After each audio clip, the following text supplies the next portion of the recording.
Good evening, good day, good morning, depending on what time you're watching us. Coast to Coast podcast here from InsideCarolina.com.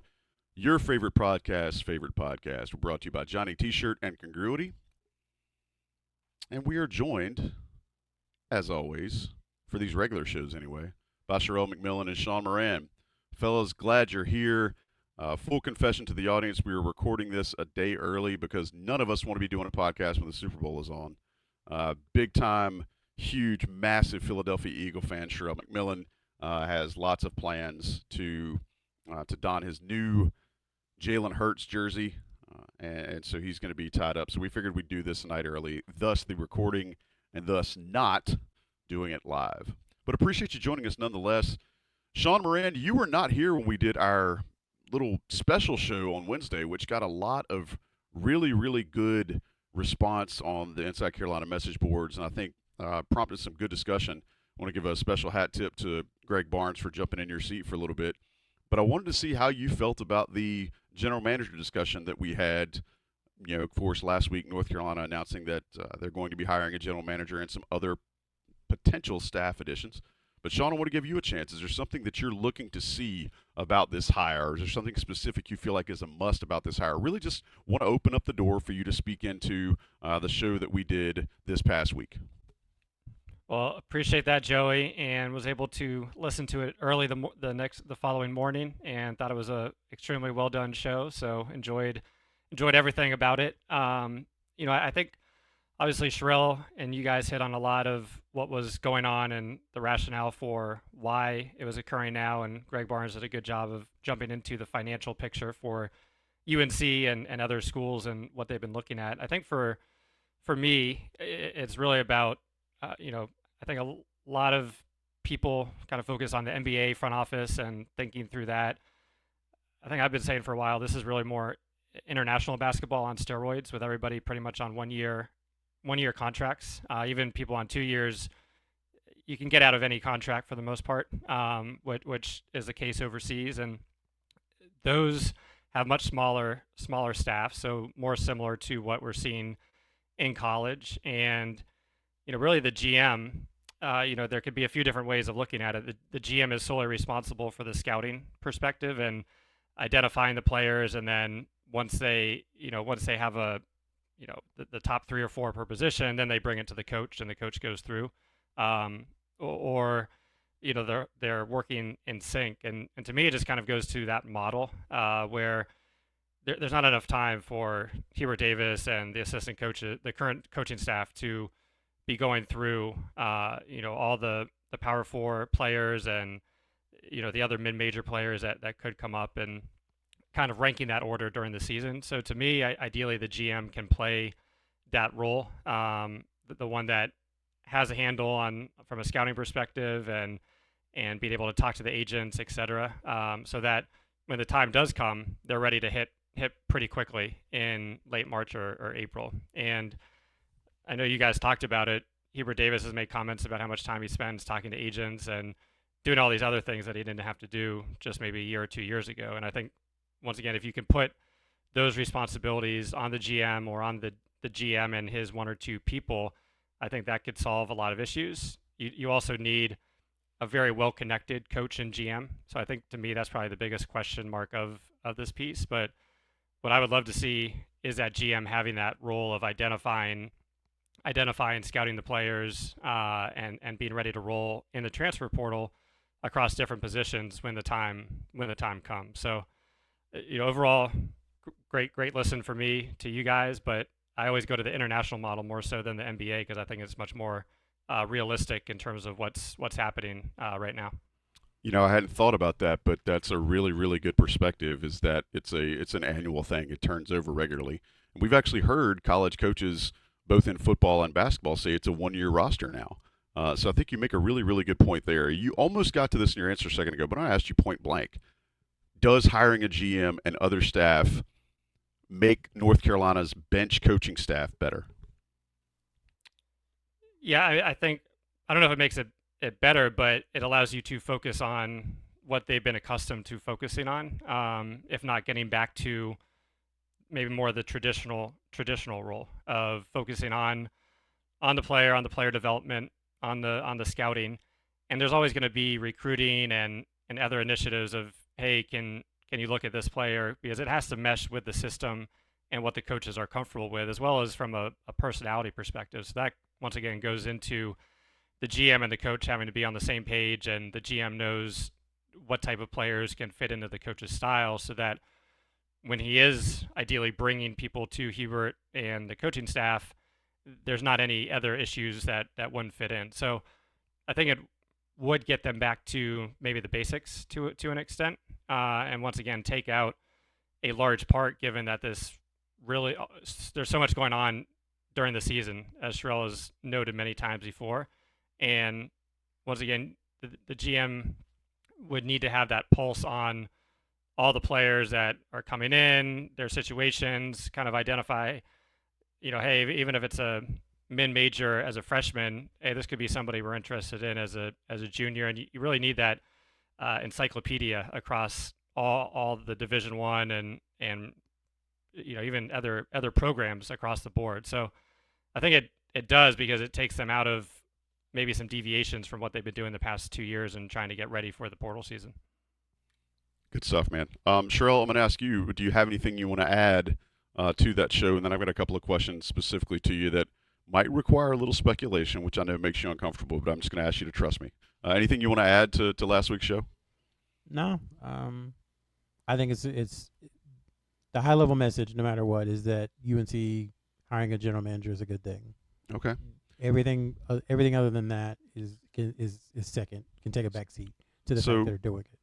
So let's one of the things that I didn't feel like would have fit in our show with Greg the other night, but I want to ask you, do you think that were North Carolina to bring in, when they bring in a general manager and whatever staff that looks like, do you think that changes the way that North Carolina hands out offers in the future?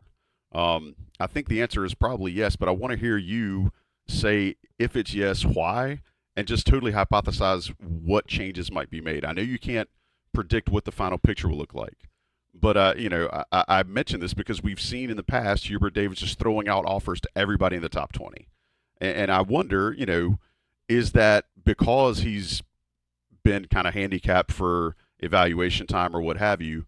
More importantly, does this new position, when it is put into place, does it significantly alter the way they dole out offers to at least to prep players? How's that?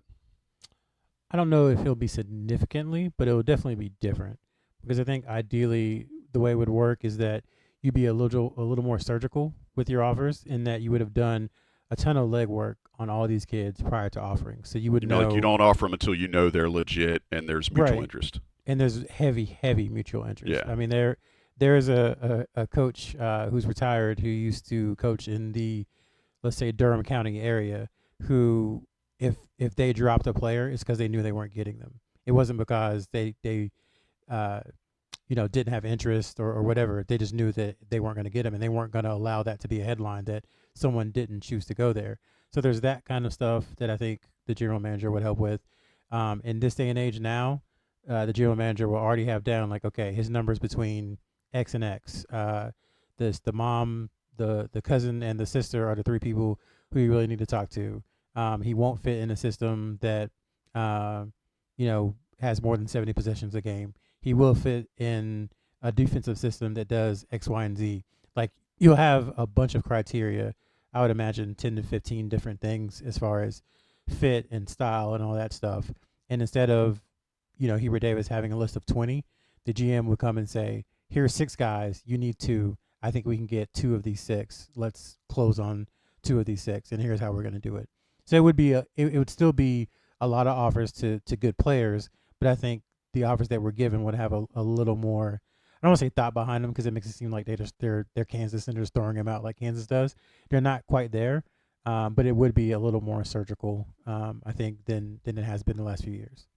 Thank you for that. I know speculation makes you a little uncomfortable, and I want to reiterate, we're just trying to read tea leaves, I guess, and base things based on what Sherrell knows about how Hubert Davis and staff have recruited in the past, but also what a potential general manager position and staff may do towards things. None of this is confirmed. It's just we're using what we know and our best guesses. Sean, you want to add into that? I was just say, kind of on that note, if which is probably the more realistic case of where the Hubert Davis and the coaching staff will probably have more say so than what I was laying out from a GM perspective, and will probably still be leading the charge to a certain extent. But at the same time, if you have guys on campus, you're down to three, you can still take off a lot of pressure. The GM should have the budget fairly well organized, and if you need to go up or go down a little bit, you push it off to them, and that's their role. So even if you're still the one dealing with the kid and the parents or the agent to an extent, some of those salary discussions, you're just pushing that off to the GM. And once again, it goes to alleviating some of the tasks that have come up on the coaching staffs over the last 2 or 3 years, because it's not meant for one person, but being able to spread them out and figure out the best working system, to me is the most important thing. And I feel like coaches by nature are emotional people, and that can be good and it can be bad. You need the general manager to be someone who is a little dispassionate, who can take a step back and say, look, I know you really want this guy, but he's not worth X. I know you want him. I know it'll be a big win over Coach Y if you are able to get him, and I know that you want him, but we just can't do, X amount of dollars. We can't do that because then we're short in this space and we're short over here. So when that happens, that's where Sean talked about like organizational alignment and kind of being together and stuff. That's where that has to happen, because if Hubert Davis is going to be the coach and you have the GM, they're going to have to be able to trust each other, and he's going to have to be able to say, okay, I'm going to listen to you, Mr. GM, because there's only X amount of money left in the budget, and I can't use it on this guy, even though I really, really want him. That can be the person to kind of stop that. And I'm not saying this has happened in the past, but as of right now, there was no one in that role to say, no, you can't do that, really. So I think that's another reason it's important. It's kind of like a check. We have the three branches, three branches of government, kind of like the two branches of UNC basketball, so to speak. Yeah, I think having a buffer like that too, and you kind of the analogy you used is kind of decoupling emotion from the situation, I think can only be a good thing, especially when you think about how closely basketball coaches, and knowing Hubert Davis's philosophy, how closely basketball coaches end up being with their players, regardless of whether it's a 1-year thing or a 4-year thing. And prep players, you're recruiting them for 3, 4, sometimes 5 years. So there can be an attachment there, and you have to separate those two. Yeah. Last thing about the GM kind of hypotheses. Do you think this would potentially lead North Carolina to having the ability to explore more overseas players?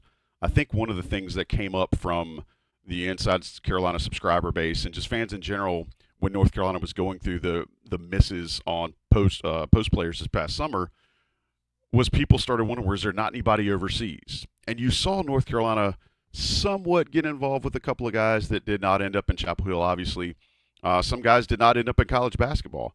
But Sherrell, and I think Sean kind of led me here when he was talking about the international model a while ago. Do you think this may potentially open up North Carolina's pool of potential offers? Yeah, I know we talked about a second ago how those offers are given out, but do you think this opens up a wider lens that they may be able to look at potential players? Yeah, I mean, potentially is the answer. Maybe. It really depends on what UNC wants. If there's a player in Turkey or Israel or Germany that they really like, then the general manager's job is to help them get enough information to know what it's going to cost, what the fit's going to be, and if they can do it. And so a lot of it is they've looked over there before, but I don't think they've looked over there kind of in a forward-thinking way, more in a reactive way of like, oh no, there's no bigs left, let's go look overseas. And I think you will see a shift where they're looking, okay, maybe instead of using this as a last resort, you can use it as a supplement. So the answer to your question is probably yes. I think it would open things up, but again, it's comes down to fit and frankly how much they want, because it can be a great player from Germany who's 7'1", 250 pounds, and averages 15 rebounds a game, but if he wants $7.5 million a year, then obviously he's not going to go to Carolina. So the number still is a big deal, and again, that's why you have the GM to help know that stuff ahead of time, so you don't get far down the road. The kid comes for a visit and he says, "I want $12 million," and it's like, well, why are you even here? So that's another reason you have a GM. Hang on, Sean. I want to really applaud our showmate here, Sherrell. You didn't say they didn't want a player from Country X. you said, Turkey, Israel, Germany. I really thought we were going to get a country X out of you. I'm impressed. You're growing. Sean, go ahead. You want to chime in? Yeah, two things. One, last year around this time, All Star Weekend, and we'll see what becomes of it. But the NBA would host their Basketball Without Borders camp that brings the top high school age players internationally overseas, and last year there was a lot of chatter, more so than in the past, on overseas kids coming over to the U.S. and Duke was mentioned, other schools were mentioned. Obviously, UNC was not mentioned in terms of getting in there. They, as Sherrell mentioned, they did in July for a few of those kids, but obviously a lot of other schools that weren't. You associate Gonzaga, now Arizona, St. Mary's, certain schools with overseas players, but there was new schools getting in earlier. So I think as with the current money situation now much greater in college basketball, there's going to just be an abundance of overseas players that are trying to get into the college game versus their normal pro clubs that they would go to. So I think there's going to be a larger pool to play with, but also one of the potential candidates you guys talked about, Jim Tanner. I believe in 2020 there was a merger with his company and a company, U Sport, which is really one of the largest agencies overseas. So if that were to be an avenue to go, you have the UNC name overseas, and now you have a pretty close connection to one of the largest agencies out there. And I think that could easily overcome any hurdles that could exist with UNC not really having that international pipeline like a lot of other schools and universities. Well done, sir. So let's move on from the GM talk. Appreciate you guys helping to round that out. And again, shout out to everybody who listened to that and commented on that. It was a fun show to do. Sherrell did a written piece this week on the Inside Carolina Premium Board behind the commitment write-up about Caleb Wilson. Sherrell, not going to ask you to totally rehash that or give away the farm, but is there anything else that you want to maybe add to our listeners that didn't make the final version, or anything that you took away from writing that piece that you felt like, I hadn't thought about this, or just something else that enlightened you as you hit publish on that write-up? A big thing, and his father had talked about it in the past. He never really said anything in public, Caleb, but his dad had mentioned it, was the kind of UNC's lack of one and dones recently. And we all, I would say media, fans, people who follow this stuff, thought it was a big deal because, he was talking about going to Kentucky. He was talking about going to Ohio State, other places that, while they haven't had a ton under their current coach, they have had many in the past. And so it was always thought it was a detriment to UNC that it didn't have recent one and dones. I guess the last one for UNC was Cole Anthony. I think 2019 was Cole Anthony. And so basically what he said is that he was going where he fit the best no matter what, and that other people's success or failures had no impact on his decision. And to me, that was a little surprising, a little enlightening, and probably a little heartening as well, just because oftentimes these kids, we do it as adults too, but we succumb to groupthink where it's like, well, if I'll go back to it, Joey, if player X, Y, and Z are going to McNeese State, then I'm going to go to McNeese State too, because it's clear that McNeese State produces pros, when in reality it's just that they're really good players.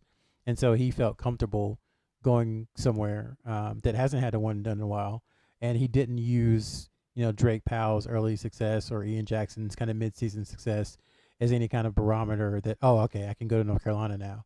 In fact, he had already made up his mind by the time Ian Jackson had kind of gotten on his scoring run in December. He had already made up his mind he was going to UNC. So for me, that was the biggest thing, just that the whole one and done thing and go where people have been one and done in the past wasn't really a huge consideration for him. I have never understood how certain programs get all this credit for producing one and dones. You don't produce a one and done. The kid likely 95% of the time already has the talent to do so when they matriculate to whatever their university or college team is.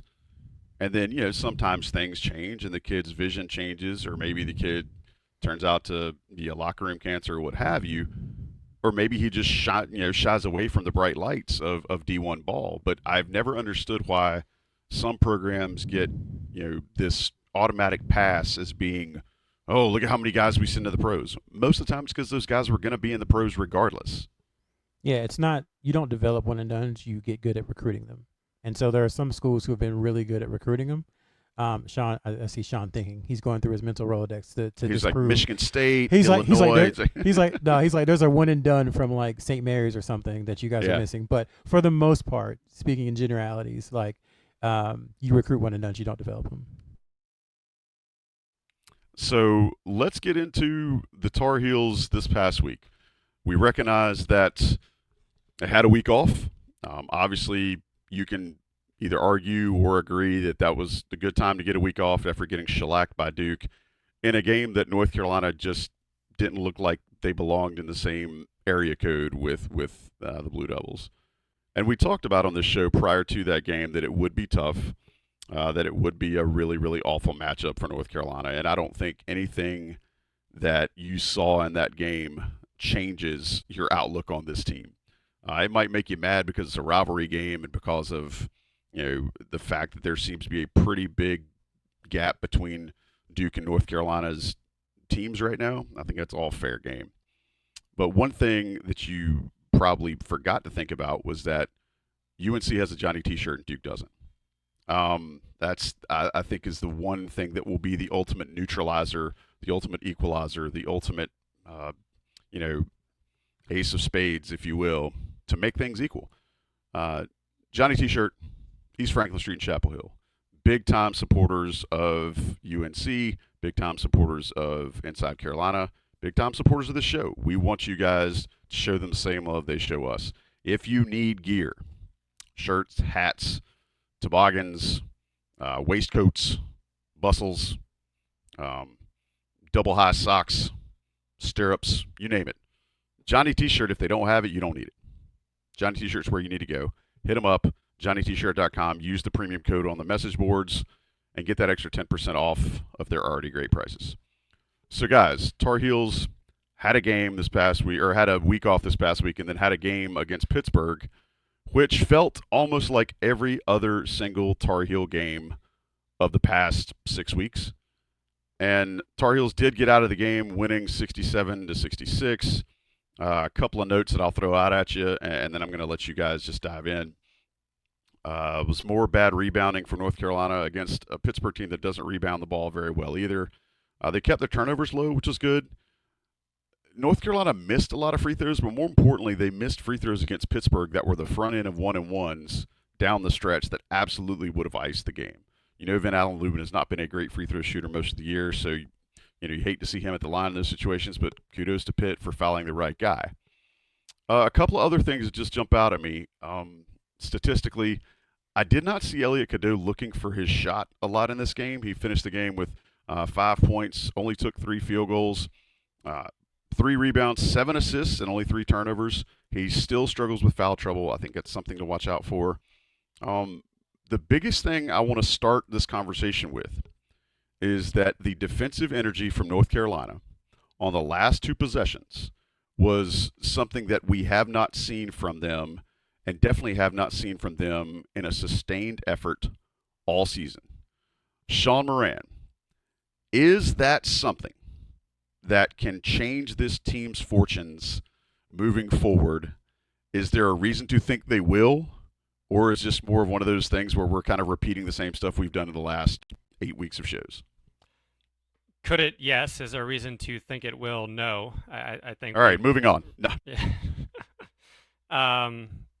Yeah. I mean, we've been saying this since the Florida game where they came out of that, and I feel like I probably say it every Saturday or Sunday we're on, of how they started that second half of Florida is where I was hoping they would begin to play longer stretches of. And I think we saw it once again, maybe the final 2 minutes of BC.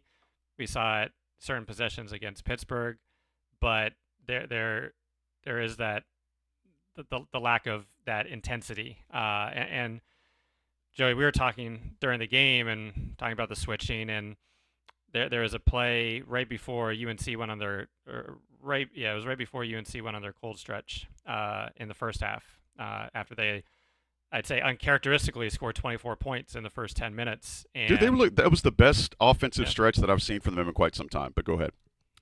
it was very reminiscent of last year. RJ from really an entire game perspective played very well, and it brought back shades of last year. But from a defensive perspective, that one possession, I think it was Elliot Cadeau called out a switch early, and backed up, and I think it was an open three that didn't go in, but that was just kind of a how early the switch was called. To me, just was a little troublesome in terms of there's a lot of possessions they played great for 20 seconds, and they did fight, they did get around, and for whatever reason, then they're in scramble mode, or then they do switch. And once again, I think it does go to the fact that a lot of teams are, no different than the NBA, hunting certain matchups. So it does make it easier to get onto those matchups. And I think when you have guys like Seth Trimble, when he really wants to, from an on-ball defensive perspective, as well as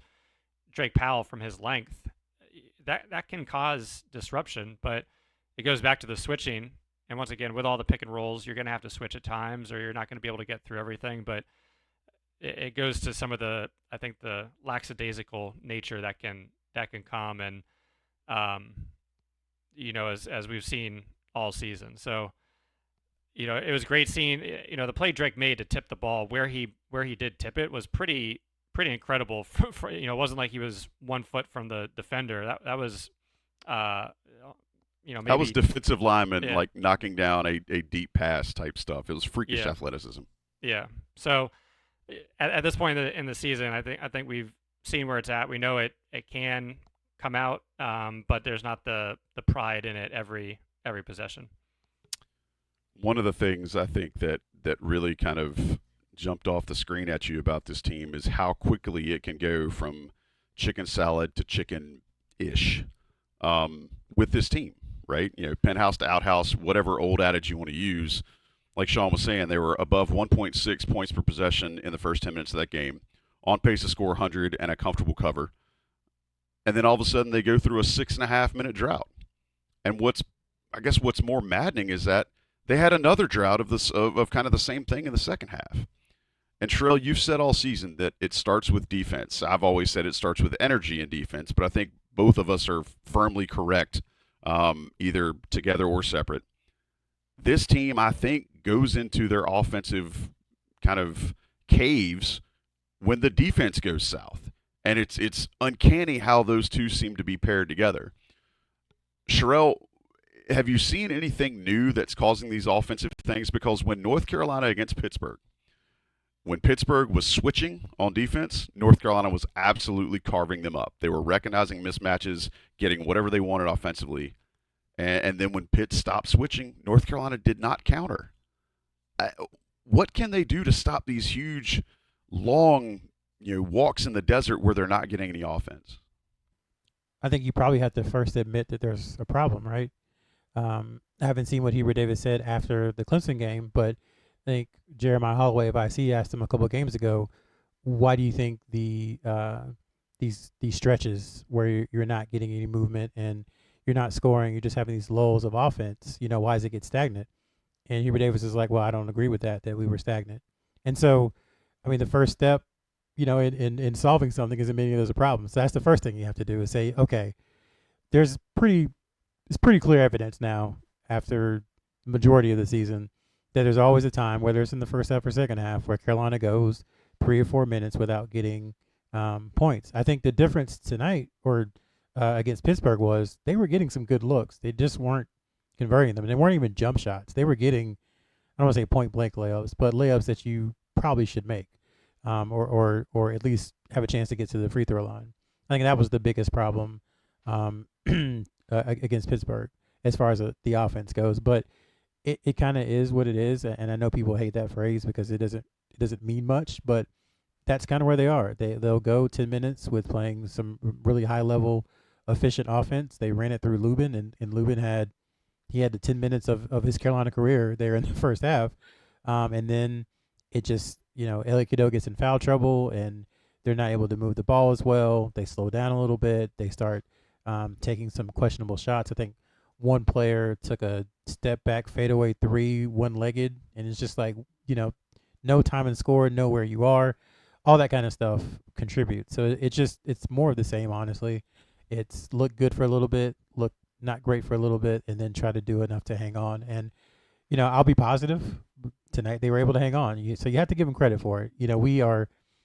I don't want to say we, as in this podcast, has been negative, but I think the collective around Carolina basketball outside of the Smith Center has been very negative to the team for the last couple of weeks, and rightfully so because of the way they played. So They've earned it. Yeah, you can't beat them down after losses and then beat them down after wins, so to speak. So I think, and I know didn't ask me for my takeaway, but my take is that they got the win, and that's really what matters. Nothing's going to change the rest of the season. It's just, can they win these type of games? That's the next thing I wanted to go to is that, for all of us that listen to the show regularly, first off, we appreciate you, but I think, after the week off, that was their chance to make major tweaks or to really find something. And you thought for a Flintstone that they were going to kind of ease. Well, look how they came out offensively. To your point, what you've been saying all year, like run some stuff in the post, and Vidal Lubin looked like the guy who put up 20-something against Florida last year. But they just can't. They can do it for a few minutes, but it's not sustainable. It's not sustainable. And so I guess to folks that are listening, if there was going to be wholesale changes or anything different tried, I know they tinkered with some lineup stuff during the past week in practice, but if there was going to be big time changes, you would have seen it thus far. So what we have is what you saw against Pittsburgh and what you've seen in the last couple of games. It's that North Carolina is a talented team. It is a poorly constructed roster. It's a team that has some obvious deficiencies. And the question is, can they find a way to either game or effort or luck their way into more losses or more wins than they can losses to hopefully find their way into the NCAA tournament? Sean, I want to ask you specifically, when North Carolina is running these offensive sets, because I keep seeing people say it's just ISO, it's just ISO. It is, and sometimes it's not. I think what happens a lot of times is North Carolina calls actions where the first one, if it gets shut down or closed out, there are other options, but it seems like they struggle mightily to get to those other options. What do you think's causing that? Do you think is it team intellect? Is it practice? They don't get enough? Is it the guys just or is it just one of those things where the fatal flaws of the roster are too much to overcome running the stuff that the staff wants to run? Great question. I think, when they've gone into those first half and second half of the six to seven possessions where they're not scoring, to me it goes back, to the coaching staff. And I'll get back to the question, but you do see a lot of, once again, the focus is on the two-man game. So you do continue to have a lot of standing around. I'd say probably 60% of possessions, just a very rough estimate. And it goes back to that lob that Cadeau and Lubin had at Pitt. That was probably the prettiest play I've seen this year from a Carolina in the half-court instance. And once again, in that play, there was a lot of movement. It was almost like a UConn set, right, where there's a lot of movement all over the place. There's a lot of pressure on the defense to make quick decisions, and all of a sudden you're getting a lob dunk because you're putting the pressure on the defense. And I think too much of the time there's not the pressure on the defense. They are content to focus on two players, and sometimes I think that one of the guards will pass it and then they get it right back, and they don't really have any time besides taking a few steps back to get into a better position to generate that offense in the last 10, 15 seconds of the shot clock. But in terms of after the first part breaks down, I think it's a mixture of everything where, if you had a big that was dominant, that makes it a little easier. If you have players that are cohesively together and always locked in, which I did feel this game was more locked in than usual. Always talk about what you see at the foul line in terms of the huddles and everything. And you saw Jalen Washington with his arm around guys and RJ Davis getting in there and talking. So it did feel more connected, but I think it's a variety of reasons coming together for the lack of ability if the first action is taken away, why, from that second and third, especially with that the longer shot clock than what the NBA has. It's just I think it's hard too for all of us, Joey, just because forever the identity of North Carolina, it through last year, has been all right. That's enough threes. Like get the ball in the Inside out, paint, inside out, get inside get out, inside out. get the ball in the paint, get fouled, get some free throws to slow everything down. Because that not only does it like it gets your team kind of even killed when you can throw to the big guy and they have to foul him. He'll make his free throws or he'll make at least one of two. Maybe he'll get the offensive rebound like Lubin did there at the end. But you know you have that to go to as kind of a fail safe. If everything else goes wrong, you can always dump it down. And so that's been the Carolina thing forever. And that stops momentum from the other team. It gets, like I said, it gets your team settled. And this year, there's just no ability to do that. And a lot of times, it seems like it's just so hard for them to score that it can be, I think, disheartening when they miss 2 or 3 shots in a row because then all that kind of muscle memory of what's happened this season and not having someone to be able to do that, comes back. So that's a big part of it too. Is just I think we're all getting used to this new identity. I would imagine the coaching staff and everyone associated with the Carolina basketball hopes it's a 1 year kind of identity, but that's what it is. It's just really hard when all the pressure is on your guards to make jump shots, which essentially is what it is this season. Like all the pressure is on R.J. Davis, Ian Jackson, Drake Powell to some extent, Seth Trimble to make jump shots because that's the shot they're going to be able to get most of the time because of their height and then the inability of North Carolina to throw the ball in the post. One of the things that North Carolina, when they're bad this year, is you see a lot of the shorter guards going in and trying to force the issue, getting their stuff thrown back in their face a lot. You only saw that once today from R.J. Davis, and it was a situation where he was trying to create something. But overall, this might have been the most even game that we've seen from R.J. His stat line, 6 of 12, which isn't a lot of field goals for him. 18 points. He was very content in working with Elliot Cadeau to get Van Allen Lubin buckets early in the ballgame. Finished with 2 rebounds, 3 assists, and only 1 foul, 0 turnovers in 38 minutes. I think that's the sort of, I guess, senior game that you want from him. I think a lot of folks, still feel like he needs to get 30 for North Carolina to have a chance, and that would certainly help. But also, if he's doing these other things in a lower volume of shots, I think that's a big plus for North Carolina. Sean, we saw against Pitt much less emphasis on crashing the glass than you've seen in some other situations. You think that was a game strategy, or you think it was just the nature of the way the game went? Well, I know Pitt is not a great offensive rebounding team, but I did think in the first half UNC did a great job of. I think Pitt only had 1 offensive rebound, so I did think UNC did a strong job on the defensive glass. But in terms of the offensive glass, and this goes to Adrian's article that came out on Friday, I believe, and Sherrell's comment about identity. And to me, the most kind of damning thing you can say about a team is or a staff is what is their identity. And it doesn't have to be that offensive rebounding stayed the identity for UNC, but I think 5 offensive rebounds tonight. One of them could have been a game sealer, but with a team that doesn't have the elite shot making ability, being able to just extend the field goal attempts or increase the field goal attempts, I think is huge. And part of that is due to the size of UNC, but it could also be alleviated a little bit just by a more emphasis on 4 players crashing the glass and trying to extend possessions, which has not been the case. I think this UNC team is the lowest ranked UNC team in terms of offensive rebound percentage since 1997 when Ken Pom started doing his efficiency metric. So, it just you're losing potential field goal attempts from not having that focus. And to me, I don't think it's going to be something that changed because you started to see the dip even with Armando in the lineup over the last 4 years. But I think it was such a massive advantage that UNC did have during Roy's tenure. And I know people want to focus on transition defense, but to me, if I were to be a head coach, offensive rebound, it would be one of the top focuses. Yeah, let me add, Joey, just the stat is that the only times UNC has rebounded less than 30% of their own shots in the Ken Pom era One was 8-20, and the other was this year.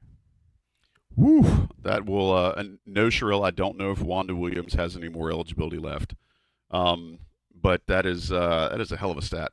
So thank you for giving me heartburn, sir.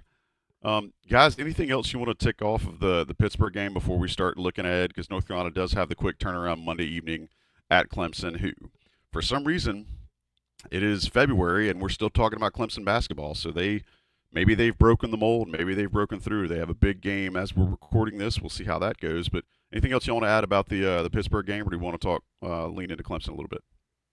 I would just reiterate, like, if you're gonna be mad at them when they lose, you can't be mad at them when they win. So let them enjoy it. I know it wasn't pretty, but it was a win and one they desperately needed. Yeah, for sure. Go ahead, Sean. For me, I know you, Joe. You mentioned Elliot Cadeau and his lack of attempts in the first half, and there's still one mind-boggling turnover, but the two he did have on the drives came at crucial points towards the end when UNC I think was down one or two. So not to mention that dunk he tried to tried to do early on. So I thought he played under control or more under control and didn't force the issue. I think especially in that, well, I know the first half foul trouble, but I think when the offense starts to bog down, of if he could find that right balance of being the aggressor, using that speed to get to his right hand and create that downhill advantage, but not forcing the issue. I think that's where he'll find himself as the best player that he can be. But it was he did hit some big shots in this game, and especially that kind of stranglehold that the Capel brothers have had over UNC over their time here. The fact that UNC did pull it out in the end, two teams ranked in the 40s. At least there was that. Not seeing the Capel brothers celebrate once again in the Dean Dome. And I'll be honest, you talked about that play where Cadeau tried to dunk like in the half court. Dude, if I had athleticism like that, I'd probably try that on every play. And I would say most of the folks listening to this would say the same thing. So I'm not even mad at him for making an attempt on that, because he got a lot closer than most guys would have. And I didn't realize he had that sort of spring. I saw it, some of it in his high school tape, but trying it against real college players is different. And he's tried that a couple of times. So good on him for having that ability to pull that off. All right, guys, turning towards Clemson. We talked about it before. As we said, Clemson 18-5. They've won some fairly decent games this year. They beat Kentucky earlier. Clemson is usually really, really good at home, and that's what North Carolina's going to have to deal with on Monday night. Sherrell, I said before we started the show, and I don't know if I'm going to back off of it, Clemson is clearly not a better team than Duke. I felt that this is the best Duke team of 20 years. I felt that they're the deepest. They shoot better. They defend better. There's a lot more depth to this Duke team. I don't think that Clemson is better. I think Clemson might be a worse matchup for North Carolina, just based on how they use Shefflin, the fact that Chase Hunter seems to be a bucket any and all the time. They use the other guy, Victor Locken, is really active. I think the fact that this team shoots really well. I mentioned on an earlier podcast, Clemson made roughly 276 threes in the first half at Pitt. They're a good shooting team. This feels like a really, really bad matchup for the Tar Heels. Tell me why I'm right, or tell me why I need to just chill. No, I think you're right. One of the few teams who physically gave UNC issues last season was Clemson. And UNC had Harrison Ingram, who's a big guy, very strong, has a strong will, and Armando Bacot in the middle. And Clemson was starting P.J. Hall and Shefflin. And I would say Shefflin, maybe in the entire ACC, is the power forward who gave Harrison Ingram the most trouble. And again, Harrison Ingram is 6'7", 6'8", 230, built like a linebacker. And now you're starting Drake Powell through no fault of his own, who's 6'6", 190, 195 maybe. Athletic as hell, but not anywhere close to that frame. Right. So it feels like a situation. Clemson also plays one of the slowest tempos, Virginia pace, in the entire country. So you add that together, and it seems like it's pretty clear what the game plan is going to be. Based upon how UNC has played some of these really good big guys, they have been doubling, and usually they're doubling with Drake Powell. That's going to be difficult because Victor and Shefflin both are decent passers, so there could be some big-to-big passing. But if you do double, it's like who are you going to double off of? Because again, we talked about Chase Hunter. Well, we talked about it offline how good of a shooter he is, and then Wiggins as well is a very good shooter. So there's going to be two shooters on the floor almost at all times, and you've got two bigs, one who's 6'11", 7 foot, another who's 6'8", 6'9", who fared well, at least one of them, against a better UNC front line. So it's like, what do you do? Because they're just going to walk the ball up the court. They're going to throw it into the paint. If they don't bring a double, they're going to shoot over the top of Carolina. If they do bring a double, they're going to throw it out to Hunter or to Wiggins for open threes. So it's kind of like defensively, I'm not sure the game plan of how you stop it. So I agree, it is a really bad matchup for UNC. So it's funny. There was all this talk, and it was a lot of it was tongue in cheek. I think some people probably believed it about PJ Hall transferring to Carolina. I'll be honest, the one that fans should have wanted was Shefflin. Shefflin is as slept on as a basketball player in the conference as Inspectah Deck is a rapper for Wu-Tang. And by the way, Inspectah Deck is the best rapper in the Wu-Tang Clan. Fight me on that. I think Shefflin, I love watching him play. He gets the most out of everything. He's like a bigger Luke May almost. Since he's really, he's just going to get everything. He's not going to out-athlete you, but he's going to get his hands on everything. He's just a matchup nightmare, and I feel like he's always involved. So if you have no skin in the game, he's actually fun to watch. But I know the folks listening to this show aren't going to feel the same way on Monday night. Sean, is there any reason to have hope for North Carolina going to Clemson? Is the Georgia Tech game give Carolina fans hope? Well, yeah, I mean, Clemson did lose to Memphis, who, once again, going way back into the early preseason, that UNC looked pretty decent against Memphis.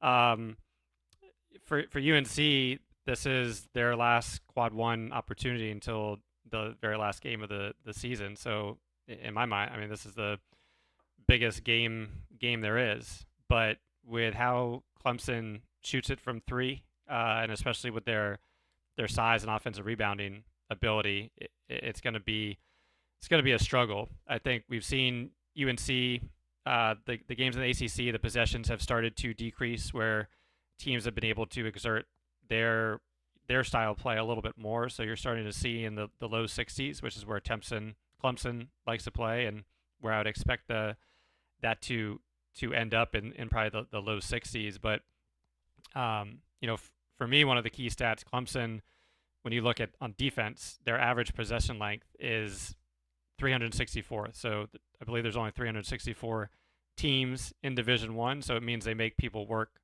very hard for their shots. And we know what happens when UNC is at the end of the shot clock. So if UNC is able to generate early and quick offense, and once again, not expecting 10 plus threes, but if they can shoot a strong percentage, and if they can get Ian Jackson out of his freshman slump, that would go a long way. So it's certainly an uphill battle, but for UNC, the best thing can be, and once again, when we're recording this, Duke just went up 1, but if Clemson could get that victory, celebrate Saturday night, and have the mental letdown, that would be a big thing come Monday. Well, look at this, Sean. Last year, Carolina has an emotional win over Duke in the Smith Center. Harrison Ingham's going crazy. Armando Bacot's going crazy. Everybody's doing the too small. They didn't play on Monday, but guess who came to the Smith Center on Tuesday? It was Clemson. And before you could blink, Clemson was up, 17-4, 18-5, something like that. Real quick. And every time it looked like Carolina was going to work itself back up into a lather and get back into the game, Clemson did something to keep them at bay. So, I mean, again, we don't know how this game is going to turn out. There's 52 seconds left. But if you're Carolina, the hope is that Clemson wins, that they just party all night into Sunday, because this is very much like an NCAA tournament turnaround, where you're going to have basically 24 hours to get set. You're not going to have any practices before. You're just going to have a couple, recovery tomorrow, shoot around Monday, and then go have a game. So that's the hope. And also, Sean, the point you made about Ian Jackson, it's like, is the philosophy just, and I think I might have stole this from someone or read it earlier, but is it just like get Ian or RJ on pick and rolls and it becomes an AAU game and you just kind of do him, quote unquote, do him the whole night, like, the AAU call? It's like, Hey man, just go do him, man. That's what you got to do. Clear out. Yeah, I mean honestly, that seems like the most effective way for UNC to use its speed and athleticism is to pull those big guys out and make them guard 25 feet away from the basket. Oh, man, this is one of those things where, we will always tell you we're not going to try to sugarcoat things. I know some folks might think otherwise, but I'd love to be wrong. I would absolutely love to be, I would love to be wrong about North Carolina's chances at Clemson, but sometimes, especially with North Carolina's roster construction, what it is, it's a problem. Also, before we record another show, North Carolina will have played at Syracuse. Congratulations, you get to go to Syracuse in February. Syracuse is not very good this year, but at times neither is North Carolina. So who knows how that's going to play out. Syracuse does not play exclusively a zone anymore, so they don't disgust me as much as maybe they used to, but just something to think about. Guys, get your 2 cents ready. We're getting ready to throw, each of you are going to throw a penny into the fountain here because we're taking our 2 cents brought to you by our friends at Congruity. Congruity, as you know, great company. Local brand, but they have built up their reputation and now have their book of business national. And they help folks all over the country do what needs to be done to make their business better. They help you specifically with your PR, your back office, your benefit stuff, payroll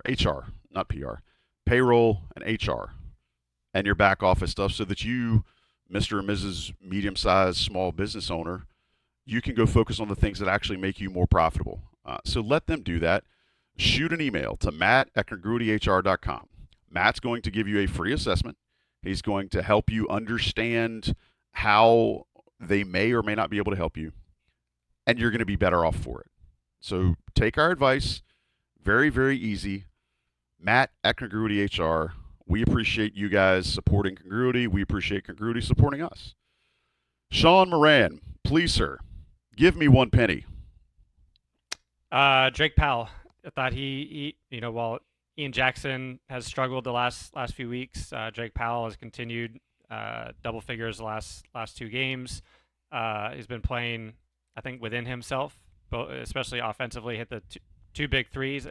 For me, I'm still a little nervous when he does let it go, even though the percentages have been there. But he's knocked down big ones, whether it was Maui or now recently. And then defensively, I think he makes those highlight plays from the block he had in the beginning of the second half to the deflection that was a huge, it probably would have been a game-winning basket for Pitt. I love to see him get a little bit lower in his defensive stance because he does have He's got high hips. You never notice that? Yeah. It's like almost like Armando Bacot. He's really high hips. It's very similar to that. So I think he's continuing to play well, and he's going to have a tough challenge come Clemson. But looking forward to seeing his continued growth and maturity throughout the season. Yeah, if Powell has a bad game at Clemson, doesn't mean he's in the tank. It just means, again, like we talked about, it's a bad matchup. And real quick, just because Sherrell put the name in the chat, but Lucas Taylor, I think if we do go back to 2020, we brought him up on a podcast, and I think because I had to go look who the player was, but the question was, is he a Wake Forest or NC State recruit, or is he a UNC type recruit? And unfortunately, there have been too many of those that have probably shifted into UNC recruits over the years, but he was the one that I had said that about back in 2020. Look at you remembering your own receipts. Well done, sir. Sherrell McMillan, cap off our 2 cents brought to you by Congruity, and we'll wrap the show. People have been hard on him this year, RJ Davis, but I think he is slowly rounding into form. Last 4 games, 10 of 20 from 3, and 3 total turnovers in 4 games. So I think you're seeing him get back to who he was as a shooter, and then he's taking care of the ball tremendously.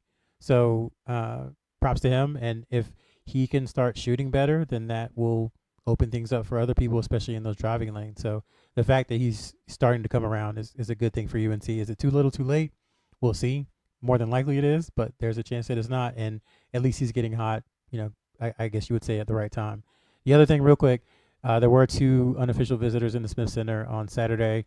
First, it was 2027 combo guard LJ Smith, who is from Lincolnton.